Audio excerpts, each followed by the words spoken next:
สบายดีทุกคนมื้อนี้บ่าวพวนจะพาทุกคนมาเบิ่งไก่บ่าวพวน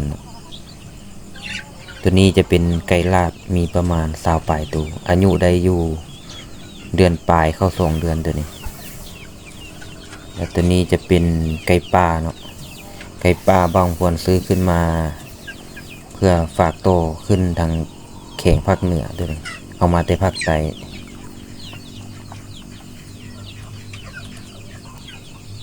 ตัวนี้จะเป็นไก่โตที่บางพวนผสมได้ปีนี้เนาะอายุก็อยู่เดือนปลายสมนี้เป็นไก่สีขาวสีสะ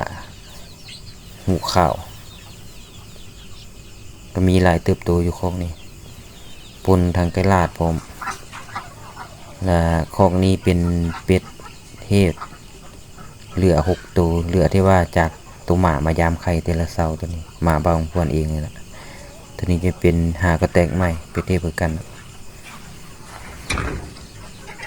มาคอกนี้จะเป็นไก่ลาดอายุได้4 เดือนปลายแล้วบางแม่ก็กำลังจะไข่แล้วอยู่นี่เหลือจากหมากินคือกันตัวนี้หมาเขาเจ้ามากินมด10 ปลายตัวแล้วคอกนี้จะเป็นไก่ป่าผสมเป็นลูกผสมตัวแม่นี่หากก็ผสมปีนี้ไก่ได้มาใหม่ตัวนี้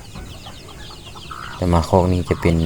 ไก่โตผสมไก่ลาดตัวนี้ปนกันอยู่ในคอกนี้ก็มีอยู่10 ปลายตัว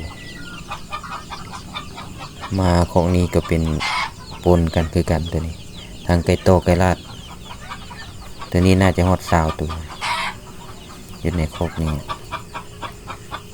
ตัวนี้จะเป็นลูกผสม F2 ตัวนี้และแม่สีดำนี่จะเป็นสายพันธุ์ต่างประเทศหางยาวๆเอามาผสมลงบึงมันจะได้หางยาวมาคอกนี้ก็เป็นผู้เมียใส่เป็น F2 ใส่ผู้เมียตัวนี้ผสมใส่กับแม่ศีสาและนี่จะเป็นพ่อแม่พันธุ์ไก่ลาดแล้วก็เป็ดกาบเป็ดเทศไก่นี่ก็ก็นำเข้ามาสดหลายเริ่มเลี้ยงใหม่ตะกี้ก็เลี้ยงเตไก่โตแล้วกับไก่ป่าเนาะมาเริ่มเลี้ยงไก่ลาดใหม่ผสมผสานกันนี่จะเป็นไก่โตเป็ดเทศนี่ใหญ่เนาะเป็นพันธุ์ใหญ่หากเลี้ยงบ่หลายมันเลี้ยงลูกมันก็บ่ร้อนแตกออกมาอยู่ตลอดอยู่มันก็กำลังมีหลายอยู่เนาะส่วนหลายก็หากบ่ได้ปะหลายมันบ่ได้เน้นนะเพราะว่าบางพวนเอาใส่ตู้ฟักนี่บ่จำเป็นต้องมีพ่อแม่พันธุ์หลายสำนี้ก็เหลือเลี้ยงแล้วดิทุกคนตัวนี้จะเป็นเป็ดเทพมี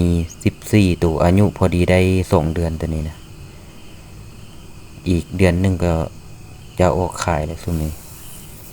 งามๆแบบนี้เลยทุกคน